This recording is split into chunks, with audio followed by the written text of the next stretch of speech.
Hola a todas y todos, mi nombre es Aura Cifuentes y estoy muy emocionada de acompañarlos en esta cuarta edición de este gran evento organizado por el Prorrectorado de Gestión de la UDELAR. Para mí es un honor porque amo la academia y porque amo hablar de innovación pública, de gobierno abierto y de transformación digital. Yo llevo 8 años trabajando en esas agendas, en el sector privado y en el sector público. Particularmente en el sector público me desempeñé como directora de gobierno digital en el Ministerio de Tecnologías en Colombia durante los 2 años de pandemia. Previo a eso fui coordinadora del equipo de innovación pública del Departamento Nacional de Planeación, que fue un equipo muy importante porque fue quien diseñó y construyó la primera política pública de innovación pública en Colombia, y por eso es que a mí me gusta mucho cuando hablo de este tipo de agendas, intentar buscar y contarles en dónde están las sinergias. También he trabajado en el sector privado, como les he contado. La academia me encanta porque fui profesora, fui docente de 2 universidades en Colombia, la Universidad del Rosario y la Universidad de los Andes. En ambas universidades fui docente de cátedra para personas que estaban haciendo maestrías en políticas públicas, y parte de lo que yo les enseñaba era cómo se moderniza el sector público o cómo uno busca con esos enfoques darle un giro a los procesos, a los procedimientos, y cómo esos enfoques pueden ayudar a cualquier organización pública. Y de eso vamos a hablar pues en esta charla. Entonces, pues nada, decirles que en unas semanas voy a estar en Montevideo presencial, así que quienes me estén escuchando y sientan que podemos profundizar en algo de lo que yo dije, allá estaré en la universidad a mediados de diciembre, así que espero poder conocerlas y conocerlos.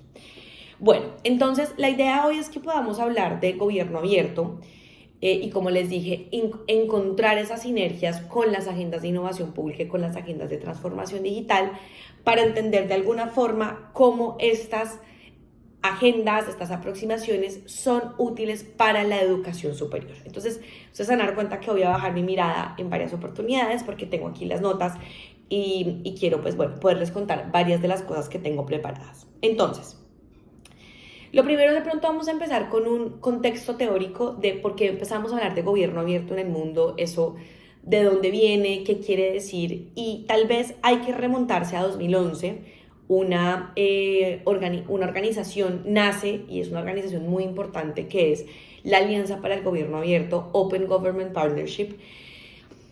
Nueva York es una ciudad, como ustedes saben, donde anualmente se reúnen diferentes pues, mandatarios, particularmente en el marco de Naciones Unidas, y en ese momento estaba Barack Obama, el presidente de Estados Unidos. Yo en ese momento estoy en Estados Unidos justamente haciendo una maestría en Nueva York, y se reúnen en esta ciudad para un poco decir, bueno, de alguna forma hay que buscar enfoques que nos permitan mejorar la relación que tenemos con la ciudadanía, encontrar qué aproximaciones nos permiten ser gobiernos mucho más abiertos, mucho más eficientes, mucho más transparentes, que rindan mejor cuentas, y nace este concepto de Open Government. Obviamente se imaginarán, y es que cuando Barack Obama es presidente, también es en simultáneo el boom de las redes sociales, de la evolución de alguna forma del concepto de gobierno electrónico. Ya de eso se estaba hablando porque pues ya nos estábamos dando cuenta que el sector público podía relacionarse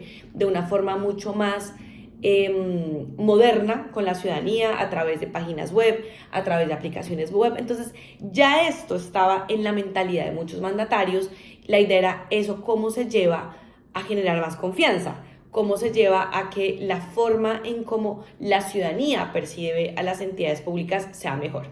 Entonces, presidente de Estados Unidos, Barack Obama, presidenta de Brasil, en ese entonces Dilma Rousseff, de alguna forma son quienes presentan las bases de esta iniciativa multilateral bajo, digamos, 3 principios: confianza pública, sistema de transparencia y participación de la sociedad en el gobierno. En ese momento, cuando esto empieza a ser una idea, esos son los 3 pilares con los que esto nace.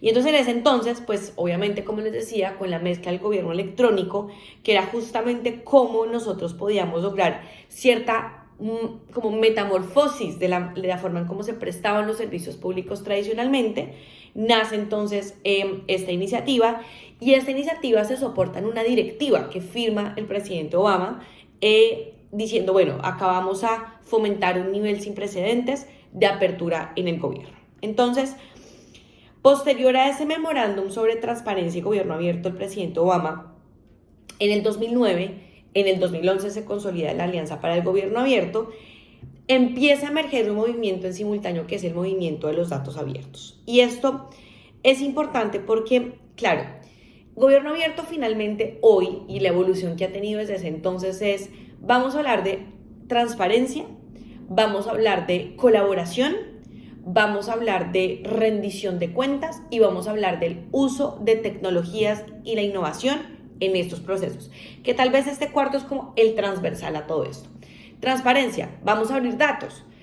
Toda información que deba ser pública, que es de interés general, debe estar abierta, debe permitir que la ciudadanía conozca los procedimientos, los procesos, que incluso pueda reutilizar muchos de esos datos. Piénsense, por ejemplo, emprendedores que tienen modelos de negocios que pueden verse beneficiados gracias a esos datos. Entonces, por eso el movimiento de datos abiertos empieza a emerger en simultáneo a toda esta agenda de gobierno abierto, porque en la parte de transparencia los datos abiertos se vuelven una gasolina para poder materializar eso. En temas de colaboración, empieza a darse una conversación súper interesante, y es cómo evitamos que el gobierno siga trabajando en silos, e incluso el concepto de gobierno abierto muta a Estado abierto, es decir, cómo no solamente nos quedamos en la rama ejecutiva, sino abramos los congresos, abramos los parlamentos, busquemos que haya también apertura en toda la rama legislativa. Hablamos de esto en las cortes, cómo logramos que haya justicia abierta, que imagínense, la justicia es uno de los sectores donde hay más relación sector público-ciudadanía. Entonces, ¿cómo logramos que los procedimientos de las cortes, del ejercicio que ejercen los jueces, de alguna forma también sea mucho más transparente?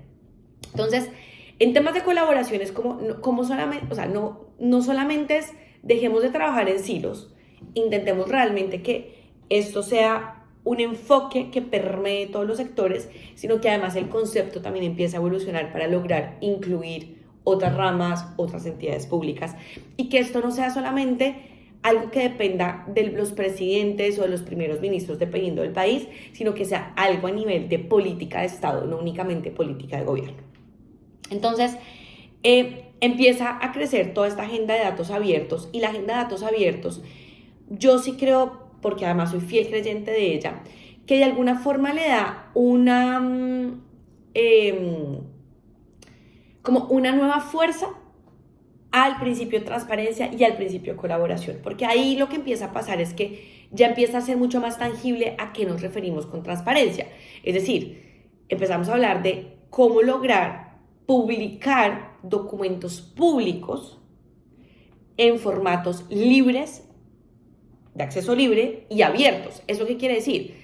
Publicar un PDF, publicar un documento que no se puede reutilizar, que una máquina no lo puede leer para poder cruzar información, no tiene tanto sentido. O sea, y más si es información que puede ser realmente consultada, porque obviamente esa agenda también tiene unas excepciones. Hay información privada, hay información confidencial, hay información que hace parte de las excepciones como secretos comerciales, propiedad intelectual, información militar. Hay cierta información que no puede ser abierta, que no puede ser pública, pero la gran mayoría sí. E incluso hay información que puede ser anonimizada y por ende abrirse. Entonces, esta agenda de datos abiertos de alguna forma le da una fuerza, y es, en efecto, busquemos que estas leyes de transparencia de acceso a la información pública nos lleven a hablar mucho más de transparencia activa y no de transparencia pasiva. ¿Cuál es la diferencia? La mayoría de países en Latinoamérica tienen leyes que hablan de los dos conceptos, y por eso digo que los datos abiertos son de alguna forma como una gasolina que permite que la transparencia entonces empiece a tener más sentido. La transparencia activa es, por defecto abrimos datos, por defecto, no esperamos a que la ciudadanía nos los pida. La transparencia pasiva es por medio de los mecanismos de tutelas, de solicitud de información, de petición de información, yo entrego la información. Entonces, en ambos, la información le llega a la ciudadanía, solo que en la transparencia activa, el hecho de tener portales de datos abiertos, el hecho de tener este tipo de leyes, hace que la ciudadanía no tenga que solicitarla porque ya por defecto el sector público, las entidades públicas están en ejercicio de publicar esa información y de incluso no solamente abrir los datos, sino, oigan, ¿por qué no buscamos además que esos datos cuenten una historia? Y entonces empieza toda la agenda de reutilización de esos datos, que es cómo logro yo que haya visualización de datos que a la ciudadanía le permita entender un fenómeno. Entonces, en temas de transparencia, la agenda de datos abiertos ha sido súper importante y ha sido una gran aliada. Y en términos de colaboración, piénsense que esto además ya no solamente es cómo evitamos trabajar en silos en el sector público, sino cómo empezamos a generar alianzas intersectoriales, cómo logramos que emprendedores usen esa información pública, que el sector privado también abra esos datos. Entonces, en temas de colaboración, también se da obviamente con otros sectores. En temas de rendición y petición de cuentas, esa creo que es obvia por como la terminología ya lo plantea y es, yo necesito tener un buen sistema de accountability, o sea, un buen sistema en donde el sector público esté entregando informes sobre sus desempeños, sobre su rendimiento y cumplimiento en las políticas públicas, en las metas que tiene trazadas. Y de nuevo, esto es en lógicas proactivas, no esperar a que por ley, que cuando me toca hacer audiencias públicas, como es el caso de Colombia, o rendiciones públicas, que cada año hay que hacerlas, sino acá yo estoy en permanente rendición de cuentas a través de diferentes mecanismos. Entonces, la tercera es, pues, cómo logro yo que para generar esa confianza, yo esté entregándole a la ciudadanía permanentemente, pues, un parte de tranquilidad para que esa confianza se genere de que estamos haciendo el trabajo. Y la última, que es la innovación y tecnología, pues obviamente es como un vehículo transversal que lo que dice es, hay nuevas tecnologías, por ejemplo, blockchain, ¿cómo logramos que blockchain mejore los temas de fraude, por ejemplo, en temas de transparencia o lucha contra la corrupción? ¿Cómo logramos que a través de portales, ahorita les mencionaba los portales de datos abiertos, pues a través de portales, esa interacción entre ciudadanía y Estado sea mucho más, pues, amigable y mucho más permanente? ¿Cómo logramos, por ejemplo, que a través de ciencia de datos yo ya no solamente estoy abriendo información y reutilizándola en visualizaciones de datos, sino cómo estoy tomando decisiones porque estoy analizando esos datos? Entonces ya ahí el concepto es a través de analítica de datos, a través de incluso poder llegar a hablar casi que de machine learning. Yo, por ejemplo, puedo hacer ejercicios de analítica predictiva, ¿no? En temas, por ejemplo, también de corrupción. ¿Cómo logro yo empezar a encontrar patrones sobre fenómenos nocivos que ha tenido el sector público? Entonces, si se dan cuenta, esta agenda parte de unos principios, pero esos principios luego tienen una ramificación de subprincipios, de agendas, de mecanismos, de herramientas que permiten, pues, que esta agenda se vuelva muy sólida. La Alianza para el Gobierno Abierto además marca un hito más allá de todo esto conceptual, y es que se crea una organización y entonces los países son miembros y cada 2 años crean planes de acción. Estos planes nacionales son una hoja de ruta que el país plantea con sociedad civil. Entonces también aquí es yo como con organizaciones de sociedad civil, de alguna forma cada 2 años estoy teniendo unas metas, estoy planteándome unos objetivos para que esa agenda tenga cosas concretas, ¿no? Y me permita justamente, pues, materializar estas agendas en mis países de forma mucho más eficiente y mucho más efectiva. Entonces, para finalizar los temas de la Alianza para el Gobierno Abierto, decirles que esto ha evolucionado, por supuesto, en los casi ya 13 años que lleva la organización. Empezó con gobiernos de orden nacional. Hoy ciudades hacen parte de la Alianza para el Gobierno Abierto, entonces las ciudades tienen planes de acción locales. Las universidades ahí juegan un rol fundamental porque hacen parte muchas veces de los organismos que evalúan la pertinencia y efectivamente qué tanto se cumplieron las metas de los planes de acción. Y realmente yo siento que es una organización que permite sobre todo tener conversaciones muy honestas entre los diferentes actores. Ya les decía yo, rama ejecutiva, rama judicial, rama legislativa, universidades, organizaciones de sociedad civil, en torno a esta agenda. Otra cosa conceptual que me parece importante mencionar es que en el 2016 sale la Carta Iberoamericana de Gobierno Abierto, desarrollada por el CLAD, que es el Centro Latinoamericano de Administración para el Desarrollo. Ahí es muy interesante porque es la primera vez que Latinoamérica empieza a hablar de Estado abierto. Y esto simplemente se los cuento porque es la evolución de todas las dinámicas que les acabo de mencionar, de todas estas sinergias entre sectores, entre agendas. Entonces ya la colaboración pasa a un nivel mucho más estatal, y creo que como universidad tener presente esto, y más ustedes que son una universidad que tiene esta cogestión y que es pública, entonces me parece importante que ustedes también sepan que la evolución de Estado abierto es súper interesante para las universidades públicas, porque permite que ustedes jueguen ahí como universidad, como institución académica, pero también como institución pública. ¿Cuáles fueron los principios, muy rápidamente, de esta carta? Definir las bases conceptuales y prácticas que sustentan el gobierno abierto como enfoque de gobernanza y buen gobierno en el contexto iberoamericano, proponer un conjunto de pilares, principios, criterios y orientaciones, entregar un conjunto articulado de componentes fundamentales y orientaciones para la implementación de estos principios constitutivos de la Carta y presentar recomendaciones.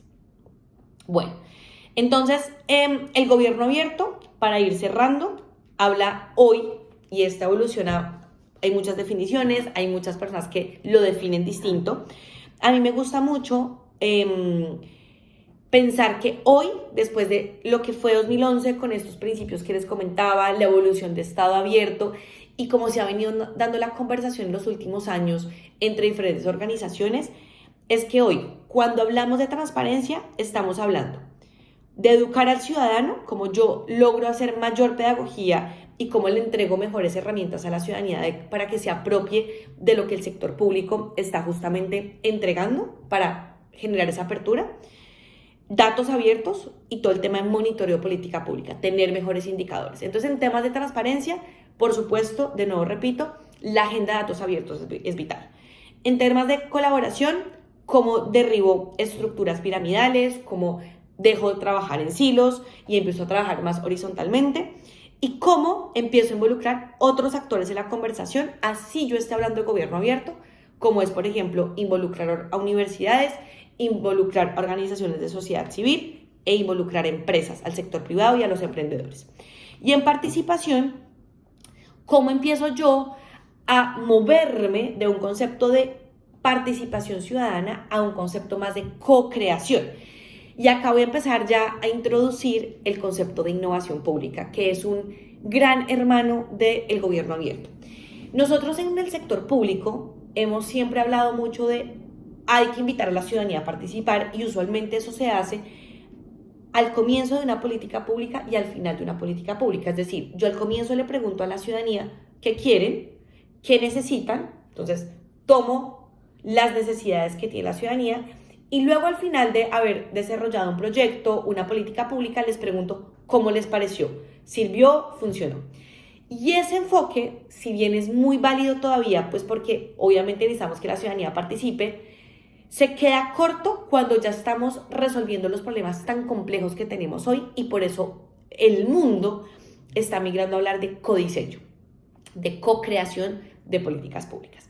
Y aquí el enfoque de innovación pública es fundamental, porque el enfoque de innovación pública lo que dice es: yo necesito empezar a inspirarme de metodologías que el sector privado utiliza mucho para poner en el centro lo que en el sector público, en el sector privado llaman usuarios, clientes. Acá voy a llamarlos ciudadanos. Usuarios también sirve, piénsense en la universidad, los usuarios son los estudiantes, los docentes, el personal administrativo. Yo le entrego servicios diferentes a cada uno de esos usuarios. Entonces, el codiseño y la co-creación parte de usar unas metodologías que están probadas, hay evidencia de que funcionan. Y para el gobierno abierto esto es muy interesante, porque si yo ya tengo estos principios que son la colaboración, la transparencia, la rendición de cuentas, usar tecnología y la innovación, la capa de innovación pública solo entra a fortalecerlo, a darle un impulso, y lo vamos a hacer de manera además rigurosa y estructurada. Lo vamos a hacer con unas metodologías que van a tener ciclos de iteración, que van a tener la posibilidad de, como literalmente pasa en un laboratorio, ir validando las hipótesis e ir sabiendo qué funciona y qué no funciona. Entonces, a mí me encanta pensar de verdad que una universidad, y por eso es que yo soy docente, por eso es que a mí me encanta entender que el rol de la universidad y el rol en general de la educación superior es súper importante en ambas, en la sinergia sobre todo, pero por supuesto en las dos agendas. En la medida en que nosotros tengamos personas más formadas en estas metodologías que nos permitan hacer procesos de co-creación mucho más rigurosos y mucho más eficientes también, es decir, que realmente las necesidades que yo esté tomando me permitan resolver problemas, yo tengo gobiernos mucho más abiertos, tengo gobiernos que realmente están mejorando la relación con la ciudadanía.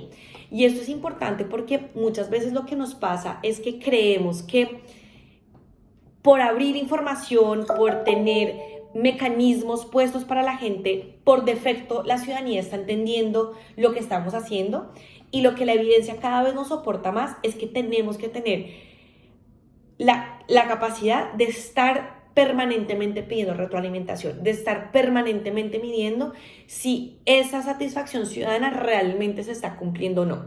Y para eso el enfoque de innovación pública trae herramientas, trae metodologías que nos permiten alimentar mucho más el enfoque de gobierno abierto.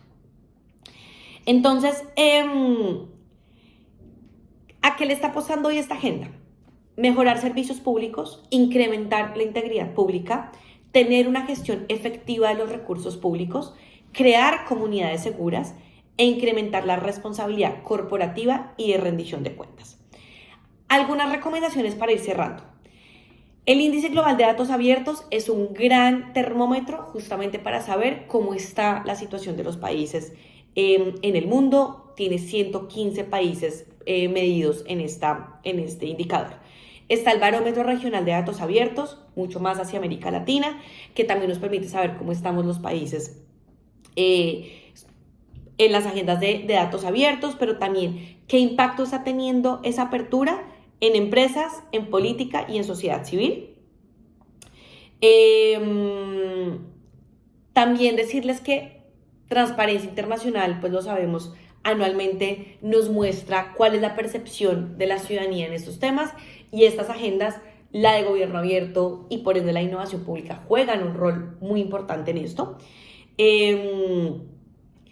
a mí sí me parece, y tal vez con esto quiero cerrar, y es la sinergia que se puede dar entre las agendas de gobierno abierto, la de innovación pública y por ende la de transformación digital, que no es más sino un vehículo, y es usar tecnologías para que los servicios se presten mejor, para que yo mida mejor, para que el impacto sea mejor, está en una palabra que es clave, y es la corresponsabilidad. Nosotros acá lo que estamos logrando es cambiar, si se dan cuenta, una mentalidad, y esto no es un problema únicamente del sector público por allá lejano de una entidad pública. Esto es un problema del sector privado. Esto también le pertenece a la ciudadanía.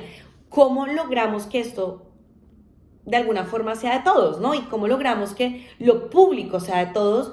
Y por eso, cuando uno logra encontrar los puntos en común de las agendas, lo único que está logrando es realmente tener un enfoque de gobernanza abierta, transparente, eficiente e innovador, que nos permite modernizar las entidades públicas. Entonces, yo las felicito y los felicito por tener una universidad que está comprometida con esto, por tener unos principios y en un prorrectorado de gestión que se preocupa porque este enfoque sea útil, porque este enfoque tenga cimientos sólidos. Los proyectos que ustedes están haciendo además en digitalizar procesos, en incluir a la comunidad académica, a los docentes en esto es maravilloso, y yo por eso estoy tan feliz de ser parte también de esta comunidad, de poderlos conocer, como les dije, en unas semanas, y de poder acompañarlos en estos proyectos que realmente sí son no solo el futuro de hacia dónde están evolucionando las organizaciones, sino el presente. Necesitamos tener esos enfoques en nuestras instituciones. Les deseo un gran evento y nos vemos muy pronto. Un abrazo.